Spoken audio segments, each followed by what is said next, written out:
Yes, I like Borith Lake very much. It's a beautiful view, and I also like the reflection of the water and the mountains in the early morning.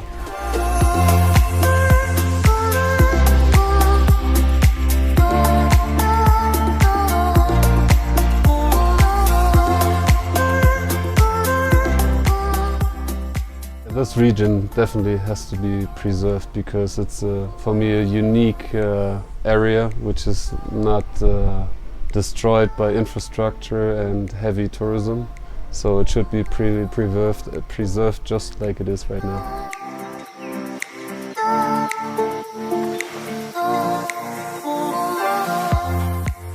I would just like to say my first time in Pakistan, my first time in Hunza Valley, and I enjoy it very much. And from the picture the Europeans paint about Pakistan, nearly nothing is right, because it's a beautiful country with beautiful people.